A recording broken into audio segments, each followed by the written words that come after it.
നമ്മള് നോക്കി വെച്ചിരുന്ന വീട് തന്നെയല്ലേ? അതേടാ, അത് തന്നെ. നീ ആരെങ്കിലും വരുന്നുണ്ടോ നോക്കിയോ, ഞാൻ പണി നടത്തിയിട്ട് പെട്ടെന്ന് വരാം. നീ ധൈര്യമായിട്ട് ഓടി വിളിച്ച് അകത്തിറങ്ങ്, ഞാൻ നോക്കിക്കോളാം. പെട്ടെന്ന് പോടാ. എന്താ ഈ കാണിക്കുന്നത്?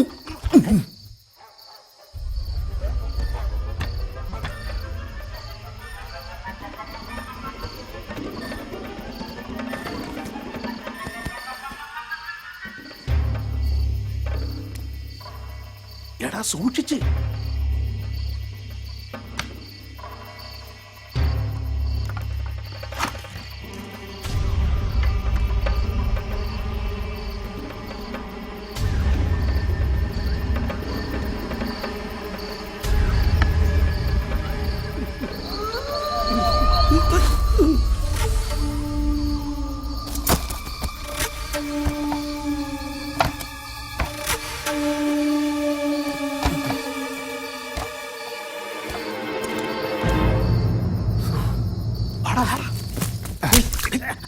എന്താ ഇവിടെ ഒരു വെള്ളക്കെട്ട്?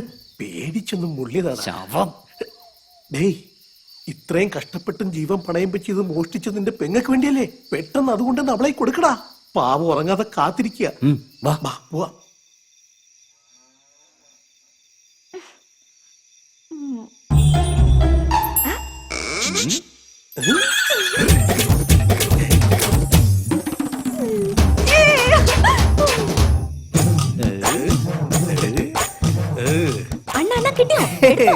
നീ പറഞ്ഞ എനിക്ക് എടുക്കാതിരിക്കാൻ പറ്റുമോ മോളെ? ഒന്നു മോനെ, ഞാൻ നോക്കിയില്ലായിരുന്നെങ്കി ആരെങ്കിലും ഒക്കെ പിടിച്ച് കെട്ടിയിട്ടേനെ.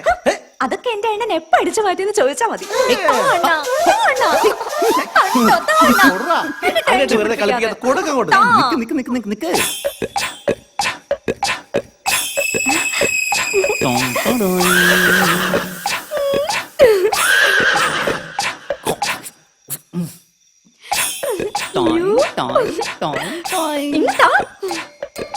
ഇത് വെച്ച് അവക്ക് എന്തൊരു അഹങ്കാരമായിരുന്നു. അണ്ണാ, ഇന്നാ ഞാൻ സമാധാനമായിട്ട് കിടന്നുറങ്ങാം. നിനക്ക് സമാധാനമായിട്ട് ഉറങ്ങാം, എന്റെ ഉറക്കം പോയില്ലേ? എന്താ ഈ മുടി കാണിച്ചോള് 10 പേരെ ചുറ്റിച്ചില്ലേ? അതെ, അതിൽ ഞാനും പെടും. അയ്യോ,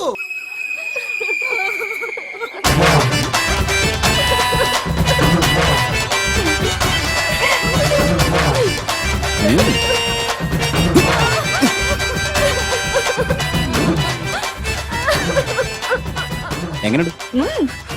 ആനോടിയായിരുന്നെങ്കിൽ സാരമില്ല, മോതിരം പണിയിച്ച് വിൽക്കായിരുന്നു. കരണ്ട് മുടിയാണ് മുറിച്ചതെങ്കിൽ ഏലസ് കെട്ടി വിൽക്കായിരുന്നു. ഇപ്പതേ ഈ പേരുള്ള മുടി മുറിച്ചിരിക്കുന്നു. ഇത് കൊണ്ടുപോയി എന്തെടുക്കാൻ? അയ്യോടി, ഞാൻ എന്താ ഈ കാണുന്നത്? മുടി മുറിച്ചോണ്ട് പോയല്ലോ ഏതോ മഹാഭാവി. എന്റെ ഉറക്കമായിരുന്നടി നിനക്ക്. എന്താടി നിനക്കൊന്ന് വിളിച്ചു പോവാൻ പാടില്ലായിരുന്നോ? ഞാൻ അറിഞ്ഞിട്ട് വേണ്ടേ? നീ അറിഞ്ഞില്ലെന്നോ? ഇവളുടെ മുടിയായിരുന്ന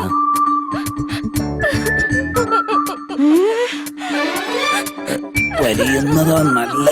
മകളുടെ മുടി വെട്ടാൻ പറഞ്ഞ അമ്മയുടെ മുടിയാണോ വെട്ടുന്നത്?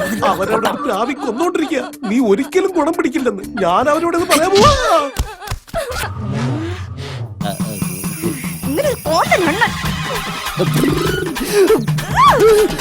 എന്നോട് വെറുതെ കളിക്കാൻ നിൽക്കണ്ട.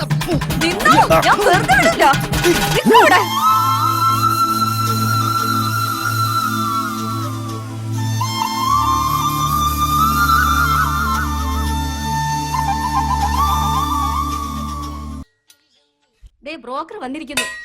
ഒന്ന് എഴുന്നേറ്റ് വാടാ. ഈ പണിയൊക്കെ ഇനി പിന്നെ ആവാം. ശരിയാ, പിന്നെ നോക്കടാ. എന്തൊക്കെയാ ബ്രോക്കറെ വിശേഷം? പോയ കാര്യമൊക്കെ എന്തായി? പോയ കാര്യം സക്സസാ. എല്ലാം കൊണ്ട് ഒത്തൊരു കല്യാണം. നിങ്ങളുടെ മോളെ അങ്ങോട്ട് കല്യാണം കഴിച്ചയച്ചാൽ അത് അവളുടെ ഭാഗ്യമാണെന്ന് കരുതിയാ മതി. വരട്ടെ, ആദ്യം ചെറുക്കിന് സ്ഥലം പറ. സ്ഥലമാണോ മുഖ്യം? പയ്യനെ കണ്ടാ പോരെ? നമ്മുടെ സിനിമാ നടൻ അജിത്തില്ലേ, അജിത്തിന്റെ സീറോസ്കോപ്പി. ചോദിച്ചിട്ടില്ല സ്ഥലം ഏതാണെന്ന്. സ്ഥലത്തിന് കാര്യം വിടുന്ന നിനക്ക് ആരെങ്കിലും കൈവശം തന്നോ? ഈ കുടുംബം ആ കുടുംബം തമ്മിൽ ഒരു കല്യാണം നടന്നാൽ അത് കഴിഞ്ഞ ജന്മത്തിലെ പുണ്യമാണ്. ജലക്കാത്ത സ്ഥലം ഏതാന്ന് പറ. പിന്നെ സ്ഥലത്തെ കുറിച്ച് ചോദിക്കുന്നു. എനിക്ക് സ്ഥലം അറിയേണ്ടത്. എന്റെ അനിയത്തിയെ നോക്ക്.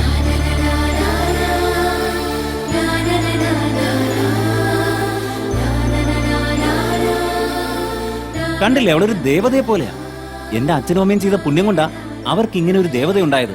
അവൾക്ക് ആകെയുള്ളൊരു ശനി ഈ നാട്ടിൽ ജനിച്ചു എന്നുള്ളതാ. ഒരു നാടാണത്, നരകവേ. പാവം അവള് ജനിച്ചതോ ഇങ്ങനെ ഒരു നാട്ടിലായി പോയി. പോകുന്നതെങ്കിലും ഒരു നല്ല നാടായിരിക്കണം.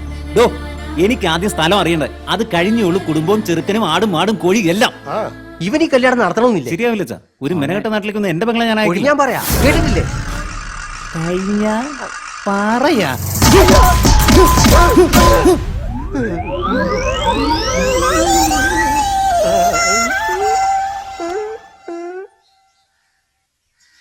പേരിലാണ് പാറ, ഊളൻ പാറയല്ല. പട്ടിശല്യമൊന്നുമില്ല. ഞാൻ പറയുന്നത് നിനക്ക് കേൾക്കാൻ പറ്റുന്നുണ്ടല്ലോ? നീ കേൾക്കുന്നുണ്ട്. എനിക്ക് കേൾക്കാൻ പറ്റുന്നില്ല. കേട്ടില്ലെങ്കിൽ എന്താ, കണ്ണ് കാണാലോ. വാ വാ, വന്ന് സ്ഥലം കാണിച്ചതാ.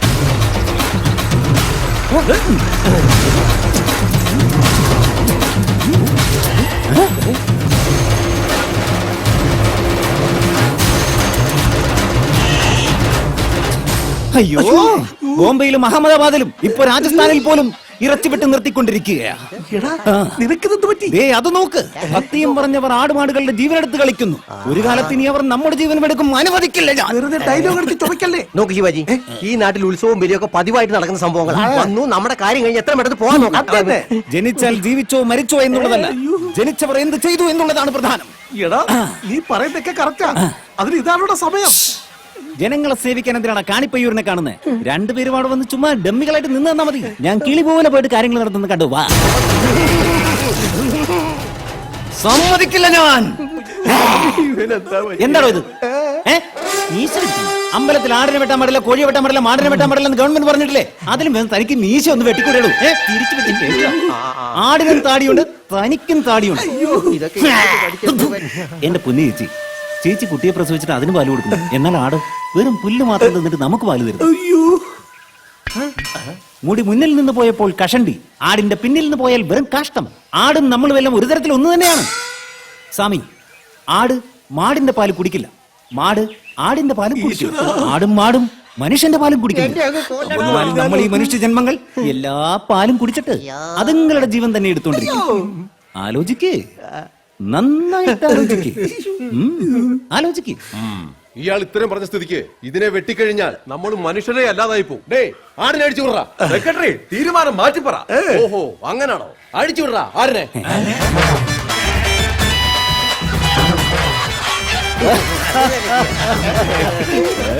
ഗവൺമെന്റിന് പോലും തിരുത്താൻ പറ്റാത്ത ഈ ഗ്രാമത്തെ വെറും 5 നിമിഷം കൊണ്ട് വെറും നിസാരനായി ഞാൻ തിരുത്തിയത് കണ്ടില്ലേ?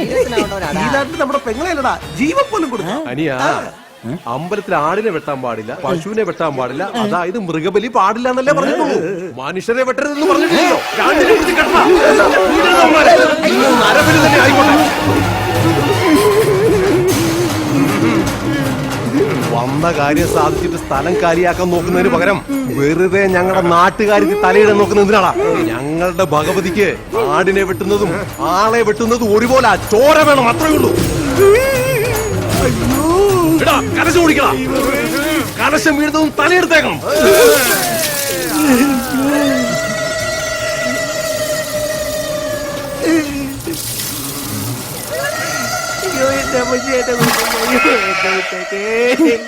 വെറുതെ ആടുന്ന് തലയാട്ടിയാൽ സമ്മതമാണെന്ന് വിചാരിക്കുന്ന ആൾക്കാരായി.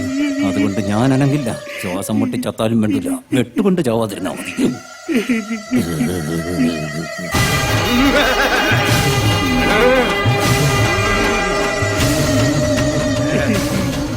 അമ്മേ, ഞങ്ങൾ എന്ത് കുറവാ വരുത്തിയത്? എന്താ സമ്മതിക്കാത്തത്?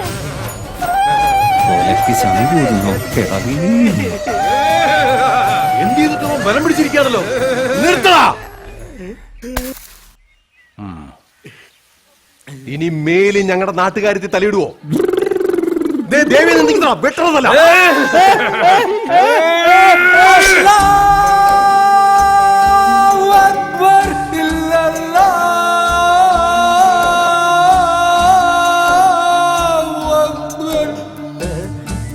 അനിയ, നീ മുസ്ലിമാ? അതേക്ക, നിങ്ങൾ എന്നെ വെട്ടിക്കഴിഞ്ഞ എന്റെ ഉമ്മ മുംതാജ് എങ്ങനെ ജീവിക്കുമെന്ന് എനിക്ക് ആലോചിച്ചിട്ട് ഒരു പിടിയിലേക്ക് നീക്കറിയാതടാ, നീ അതിനെ കുറിച്ച് പേടിക്കണ്ട. ഈ അബ്ദുൽ ഖാദർ ഞാനുണ്ടാ. അനിയ നീ മുസ്ലിമാ? അതെ സാർ, ഞങ്ങൾ രണ്ടുപേരും ബന്ധുക്കളാ. ഓ എന്തായാലും പറഞ്ഞത് നന്നായി. ഈ നാട്ടിൽ മുസ്ലിങ്ങളും ഞങ്ങളും ഒരു കുടുംബം പോലെ കഴിയുന്നവരാ. നിങ്ങളെ വെട്ടിയിരുന്ന ഇപ്പൊ ആകെ പ്രശ്നമായേനെ. ഈ മുസ്ലിം സഹോദരങ്ങളെ അഴിച്ചുവിട്. ഞങ്ങൾ മതമൈത്രിക്ക് ഒരിക്കലും ഭംഗം വരുത്തില്ല. അല്ല കാത്തുരക്ഷിച്ച എടാ ശിവാജി, കണ്ണപ്പാ, നമ്മുടെ നാട്ടിലേക്കുള്ള ലാസ്റ്റ് ബസ് വരുന്നുണ്ട്. കളി നിർത്തി വേഗം വാ. അടിയോ? അപ്പൊ ഇവന്മാരെ നമുക്ക് പണിതാ.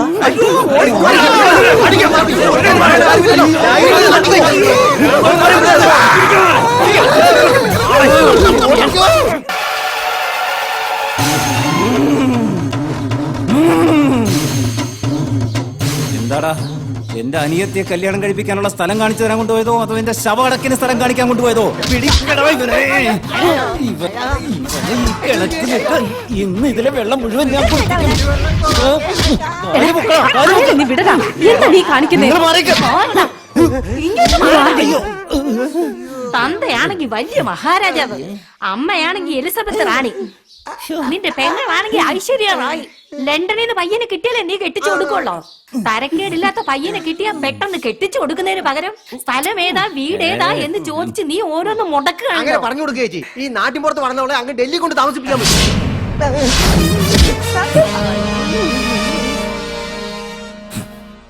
ദേ നോക്ക്, ഒരാണിന്റെ കയ്യിൽ തഴമ്പ് കണ്ടാൽ അവൻ അധ്വാനിയാണെന്ന് അർത്ഥം. പക്ഷെ ഒരു പെണ്ണിന്റെ കയ്യിൽ തഴമ്പ് കണ്ടാൽ അവള് കഷ്ടപ്പെടുകയാണെന്നാണ് അർത്ഥം. ഈ കയ്യിലേക്ക് നോക്ക്. ദിവസവും ആട്ടുകല്ല് മാവാട്ടി മാവാട്ടി അവളുടെ കൈ ഇങ്ങനെ ആയിപ്പോയി. അവള് പോകുന്ന നാട്ടില് ഒരു മില്ലെങ്കിലും ഉണ്ടാവില്ലോ എന്ന് വെച്ചിട്ടാ. അമ്മിയിൽ മുളക് അരച്ച് വിടിച്ചു ഒക്കെ അവളുടെ നടുവൊടിഞ്ഞിരിക്കുക. ചെല്ലുന്ന നാട്ടിൽ ഒരു റൈസ് മില്ലെങ്കിലും ഉണ്ടാവണല്ലോ. ഒരു തുണി മേടിക്കണമെങ്കിൽ പോലും 2-3 ബസ് കയറി കിലോമീറ്ററുകൾ പോകേണ്ട അവസ്ഥയാ ഇവിടെ. അവളെ കെട്ടിച്ചു വിടുന്ന സ്ഥലത്ത് ഒരു കടയെങ്കിലും ഉണ്ടാവില്ലെന്ന് കരുതിയിട്ടാ ഒരു സ്ഥലം കാണിച്ചിരിക്കുന്നു. സ്ഥലം നീ വിട്. ദേ നോക്കിയേ, പെങ്ങളെ കെട്ടിച്ചു വിടുന്ന സ്ഥലത്ത് അറ്റ്ലീസ്റ്റ് ഒരു സിനിമാ തിയേറ്റർ ഉണ്ടായിരിക്കണം. എങ്കിലേ ഒരു നാടാകും. അപ്പൊ ഈ പറഞ്ഞതിന് കൂടെ സിനിമ കോട്ട ആഡ് ചെയ്യണോ? അതെന്തിനാ? എങ്കിലല്ലേ പെങ്ങളെ കാണാൻ പോകുമ്പോഴേ എല്ലാവരും കൂടെ ചേർന്ന് സിനിമാ തിയേറ്ററിൽ പോയി ജാളിയായിട്ട് പടം കണ്ടിട്ട് തിരിച്ചു വരാൻ പറ്റത്തുള്ളൂ. സിനിമാ തിയേറ്ററില്ലാതെ ജീവിക്കാൻ പറ്റില്ലേ അവക്ക്? ചുരുക്കത്തില് ഇത്രയും സൗകര്യങ്ങളൊക്കെ ഉള്ള നാട്ടിലേക്ക് പെങ്ങളെ കെട്ടിച്ചു കൊടുക്കുള്ളൂ എന്നാണ് പറഞ്ഞു വരുന്നത്. ഒരു എയർപോർട്ടും കൂടി അങ്ങോട്ട് ആയാലോ? മാളികപ്പുറത്തെ മേനെ അറിയോ? അറിയില്ല. നിനക്കാടാ ശിവജി? കോട്ടെ കാരക്കലമ്മേനെങ്കിലും അറിയാമോ? അതാരി നിനക്കറിയോടെ? അല്ല, ഇയാൾക്ക് മാത്രം അറിയാവുന്ന അവരൊക്കെ ആരാന്ന് പറയണേ? എന്താ അവര് പറഞ്ഞ് മനസ്സിലായില്ലേ? അവരാരാണെന്ന് അറിയോ? കല്യാണം ആവാതെ താലി കെട്ടാതെ വയസ്സായി മൂത്ത് നരച്ചവര്. അവരെ പോലെ ഞാനും മൂത്ത് നരച്ചിരിക്കുന്നു.